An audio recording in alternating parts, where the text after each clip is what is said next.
आजकल ये भी ट्रेंड चल रहा है वेस्ट में ज़्यादा, अब तो इंडिया में भी धीरे धीरे आ ही जाएगा कि बच्चे नहीं करना, कि हम अपनी मतलब एक पता नहीं कुछ तो टर्म था इसका शॉर्ट फॉर्म में कि बच्चे पैदा मत करो और अपने लिए ज़्यादा जोड़ो, मतलब बच्चे के स्कूल और एक्सपेंडिचर पे मत खर्चा करो, ऐसे कहीं बाहर की फ़िलॉसफी है। अब जैसे वेस्ट का कल्चर होता है यहाँ तो कॉपी होना ही है, और लोगों की मेंटालिटी थोड़ी आ गई कि यार खुद को ही आपको संभाल कॉपी ले। कर रहे हैं। अब वो स्पिरिचुअली तो हमें कर ही रहे हैं। वृंदावन जाइए, आपको इंडियंस कम अंग्रेज ज्यादा दिखेंगे वहाँ, और सब ऐसे भक्ति में पागल हो रहे हैं, तो वो आपको कॉपी कर रहे हैं और आप उनके पीछे। देखो अगर स्पिरिचुअलिटी की बात की जाए, जैसे इस्कॉन में भी, वृंदावन में भी आपने बोला बहुत अंग्रेज लोग वहाँ पे आ रहे हैं, बट जो इसकी बात करा लाइफस्टाइल वाले पॉइंट ऑफ व्यू से, लोग वहाँ का ज्यादा अडाप्ट कर रहे हैं और ये भी सोच रहे हैं कि क्यों बच्चे करने, इससे अच्छा कुत्ता ही पाल लो, उसकी हाँ, केयर ये कर भी लो। हो रहा है कि अगर वही आप बहुत लोनली है। हो तो डॉग ले आओ, क्योंकि मैम ऑस्ट्रेलिया में जैसे हमारे फ्रेंड्स वहाँ पढ़ रहे हैं वो सब यही बताते हैं कि लोग शादी नहीं करते, लिव इन में रहते, वो तो इनफैक्ट शादी भी नहीं कर रहे, बच्चे तो दूर की बात है। तो ऐसा आपका क्या टेक है पर्सनली, मतलब यंगस्टर्स के लिए कि क्या? आई थिंक आप एक कमिटमेंट से भाग रहे हो। मुझे ऐसा लगता है या तो आप कमिटेड पूर्ण रूप से हो या तो मत हो। मैं इस मत हो में भी मानती हूँ कि हाँ आपका डिसीजन है कि मैं उस चीज़ को इतने अच्छे से नहीं कर पाऊंगा तो इसीलिए मैं नहीं करूँगा।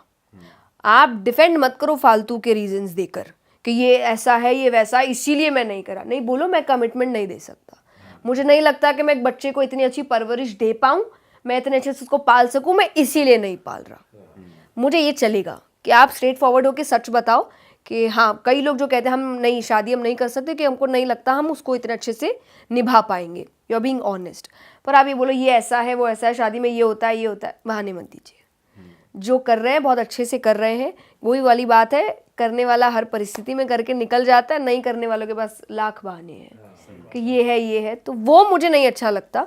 हाँ, कई है जो कहे दे कि हाँ नहीं हम नहीं परवरिश कर सकते, हम शायद उतने समझदार नहीं है, और आई थिंक वो बेटर होता है, क्योंकि अगर आप खुद हील नहीं हुए ना तो आप बच्चे को भी बहुत ट्रॉमा में रखोगे। ये एक दिक्कत हो जाती है, और कई बार आपको पता भी नहीं होता कि मैं बच्चे के साथ गलत कर रहा हूँ, क्योंकि मेरे खुद के ट्रॉमाज हील नहीं हुए अभी तक।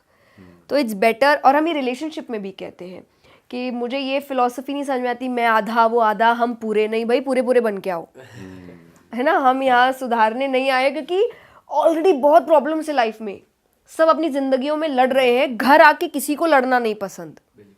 और वो लड़ाई मैं मैं आपको छोटे मोटा क्यूट लड़ाइयाँ या घर की जिम्मेदारी वाली लड़ाई नहीं बोल रही हूँ। एक जो आपके खुद के इश्यूज है जो आप दूसरों पे थोप रहे हो, अपने पार्टनर को एक डस्टबिन बना रहे हो, क्योंकि बाहर तो आप चिल्ला नहीं पा रहे, बाहर तो आप गुस्सा नहीं निकाल पा रहे, क्योंकि वो लोग आपको काम दे रहे हैं, कोई पैसा दे रहा है, कोई पावर दे रहा है, तो आप बड़े चुपचाप खड़े उनके सामने, वो पूरा गुस्सा आप घर पे आके निकाल रहे हो। और कोई जेंडर स्पेसिफिक नहीं है, कोई भी निकाल रहा है, औरत मर्द पे निकाल रही है, मर्द औरत पे निकाल रहे, माँ बाप बच्चों पे निकाल रहे, बच्चे माँ बाप पे निकाल रहे। एक फैमिली उनको ऐसी जगह, पहले था फैमिली वो लव स्पेस है कि बाहर से थक के आप घर में आते हो, और आज फैमिली एक लड़ाई स्पेस हो गया कि बाहर का पूरा कचरा घर पे आके उतारो। मैम कई हमारे दोस्त यार ही ऐसे हैं, घर जाने का तो मन ही नहीं करता कि छोड़ना, एक गेड़ी और मार लेते हैं, थोड़ा रात को जाएंगे जब सब सो जाएंगे। एंड आई वुड वांट आप ये बेटर करो। आपको अगर ये अगर हो रहा है मतलब कुछ इशू है, तो आप उसको बेटर करो। मेरे घर में यही चीज़ थी कि आप हर कुछ समय में एक बार बैठो, हम 4 लोग हैं परिवार में, और चारों एक दूसरे से बात करो कि क्या सही है और क्या गलत है, क्या चीज़ आपको अच्छी नहीं लग रही, क्या चीज़ अच्छी लग रही है। इनडायरेक्टली, जैसे कई बार आप पापा को नहीं बोल सकते, आप मम्मी के थ्रू बोलो कि मम्मी आप पापा का मूड देख के एक बार बात करो कि मुझे पापा की ये चीज़ अच्छी नहीं लगी, उन्होंने मुझे इस तरीके से, कभी पापा है तो आप पापा मम्मी को बोलो मुझे ये चीज़ अच्छी, बट कम्युनिकेट। जो आप रिलेशनशिप में ये बातें कर रहे हो ना, communication is the key, family में भी communication is the key. But मतलब ये वाली बात है कि हमेशा बच्चा ही गलत नहीं है, और ऐसा भी नहीं है कि पेरेंट्स हर बार सही हैं, पेरेंट्स भी गलत हैं कहीं ना कहीं, वो कम्युनिकेट करना पड़ेगा तभी वो गैप फिल होगा। और मैं क्यों बोल रही हूँ पेरेंट्स गलत है, इंटेंशंस गलत नहीं है। तो बच्चे को है कि नफरत मत पालो, अपनी बात रखो कि देखो आपका तरीका सही नहीं है, मुझे बुरा लग रहा है। अब जैसे माँ बाप चाह रहे बच्चा करियर में आगे बढ़े, पर आप उसको आगे कैसे बढ़ा रहे हो, अरे नालायक है, अरे 1-2 कौड़ी की बुद्धि नहीं है, अरे कोई काम करने वाला नहीं है। अब उनको लग रहा है ये बोलूंगा तो इसको गुस्सा आएगा और ये पढ़ाई करेगा, पर आप नहीं समझ रहे उसका कॉन्फिडेंस खत्म हो रहा है। सोचते चप्पल मारूंगी पढ़ ले।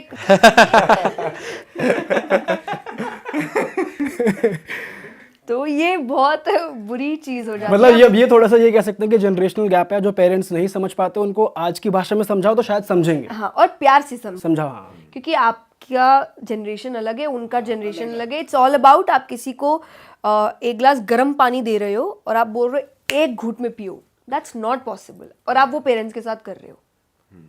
उन्होंने 50 साल एक तरीके से वो जिए हैं और अब अचानक से कोई उनको बोल रहा है आपके सारे तरीके गलत है, आपको चेंज होना है सब, that is just not possible. उनकी आप दुनिया बिखार दे रहे हो कि अरे ये क्या, हमने जिसको चीज़ें मानी और अचानक से कोई आके हमको बोल रहा है जो एज में हमसे छोटा है, जिसको हमने पाला है, और वो आके जब थोड़ा सा ठीक हुआ है तो वो आके बोल रहा है तुम सब गलत मैं सही।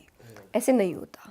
तो आपको उनको गर्म पानी को भी बोला फूक फूक मार के पियो, थोड़ा धीरे धीरे, आपको धीरे धीरे समझाते हैं, थोड़ी मेरी समझो थोड़ी अपनी समझो, तो आपको लगेगा परिवार अपने आप आगे बढ़ रहा है। पर अभी दोनों यही कर रहे हैं।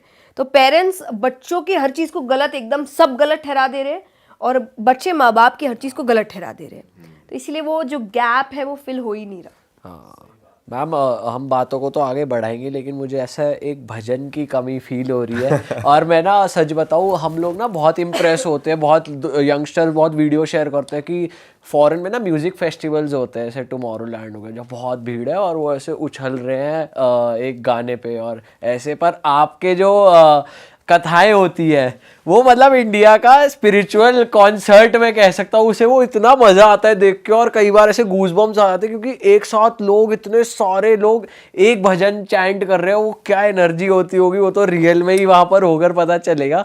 बट बहुत प्राउड ऐसे फील होता है कि कितनी अच्छी चीज़ हो रही है ये। और मैं वो इसीलिए करती हूँ क्योंकि जैसा मैंने कहा, मेरा माइंडसेट है मुझे आपको भगवान के करीब लाना है। तरीके आप बताइए, मैं ले आऊँगी। तो आपको डांस करना है, मैं डांस करा देती हूँ। आपको कूदना है, मैं आइए, मैं सब करवा दूंगी। आपको चिल्ला चिल्ला के गाना है, आप करिए। आपको रोना है, आप बोलिए। आपको जो करना है बस यहाँ आके करिए, क्योंकि यहाँ आपको मज़ा आ रहा है। नो डाउट जब वहाँ लोग नाचते हैं उनको बड़ा मज़ा आता है, इतने खुश होते हैं, इतनी एक्साइटमेंट होती है। पर उस वक्त आप भगवान का नाम चैंट कर रहे हो, उस मस्ती करते वक्त, जो आपको मेंटली इमोशनली बेटर फील करा रहा है और आगे जाके भी आपको कामनेस की ओर लेकर जाएगा। तो एन्जॉयमेंट भी हो गया, स्पिरिचुअलिटी भी हो गई। तो क्यों आप कहीं और भटको? नॉट दैट मैं आपको बोल रही हूँ आप कहीं नहीं जा सकते ना, बिकॉज मैं कभी किसी चीज़ के लिए पार्टियां बंद, क्लबिंग बंद। नहीं, पर बंद मत करो, पर आप खुद दोनों जगह ट्राई करके देखो, ज़्यादा फायदा आपको कहाँ हो रहा है। अरे वाह, आपने ये वीडियो यहाँ तक देख ली भाई, तुमने हमारी मेहनत सफल कर दिया। तुम ही लोग हो असली रियल हिट। और अगर आपको बहुत मज़ा आ रहा है ऐसी क्लिप्स में, ऐसी वीडियोस में, तो फटाफट जाइए प्लेलिस्ट पे, बिंज वॉच कीजिए और सारी वीडियोस देख डालो और मौज काटो। That is it. हम मिलेंगे नए पॉडकास्ट में, नई क्लिप में। Till then bye bye, see you, take care, do subscribe. Best of real talk online. Okay, bye bye.